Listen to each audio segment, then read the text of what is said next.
Hello guys, welcome ঘরোয়া homemade recipe চ্যানেলটিতে। তো চলো আজ বানিয়ে ফেললাম চিকেন ভর্তার একটি দুর্দান্ত টেস্টি রেসিপি। তো দেখো আমি চিকেনগুলোকে ধনেপাতা, পেঁয়াজ, রসুন, লঙ্কা দিয়ে ম্যারিনেট করে রেখেছি। টমেটো সস দিয়েছি, বাটার দিয়েছি। আর এদিকে কিছুটা পেঁয়াজ কেটে নিয়েছি। ভর্তা যেহেতু শুকনো লঙ্কা আর পেঁয়াজ ভাজা তো লাগবেই। তো দেখো আমি তেলের মধ্যে শুকনো লঙ্কা ভেজে তার মধ্যে পেঁয়াজটা দিয়ে দিলাম। পেঁয়াজটাও খুব সুন্দর ভাজা ভাজা হয়ে গেলে চিকেনের ওই পেস্টটিকে আমি মিক্সিতে পেস্ট করে রেখেছিলাম, সেই পেস্টটিকে আমি কিন্তু ওর মধ্যে দিয়ে দেবো। এবার কি মানে একটা কি বলতে তোমাদের স্কিপ করে গেছি যে শুকনো লঙ্কাটা আমি ভেজেছিলাম, সেই শুকনো লঙ্কাটা আমি চিকেনের মধ্যে কিন্তু গুঁড়ো করে দিয়েছি। তাতে কি হবে, শুকনো লঙ্কার ঝালটাই গোটা চিকেনের মধ্যে পাওয়া যাবে আর একটা ফ্লেভারও পাওয়া যাবে। তো দেখো আমি কিভাবে চিকেন ভর্তাটা রেডি করছি।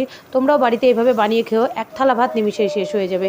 খুব টেস্টি হয়। হ্যাঁ, আর একটু তেল বেশি দিতে হবে। তোমরা যদি বাটার দিয়ে করতে চাও বাটার দিয়ে করতে পারো। যেহেতু আমার চিকেন পেস্টের মধ্যে বাটার দেওয়া আছে, তাই জন্য তেলটা কিন্তু আমার এই পরিমাণেই আছে।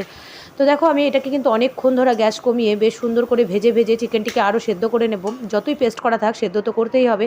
ঝুরঝুরে একটা ভাব চলে আসবে, তাহলে আমার রেডি হয়ে যাবে চিকেন ভর্তা বাড়িতেই একটা সুন্দর রেসিপি। তো দেখো আমার চিকেন ভর্তা অলমোস্ট রেডি হয়ে গেছে। তোমরা বাড়িতে বানিয়ে খেও, খুব ভালো লাগবে। সত্যি অন্যান্য ভর্তার মতনই চিকেন ভর্তাটা আমি প্রথম বানিয়ে বাড়িতে খেলাম, খুব খুব টেস্টি, খুব টেস্টি। আর আজকের মতন এটুকু।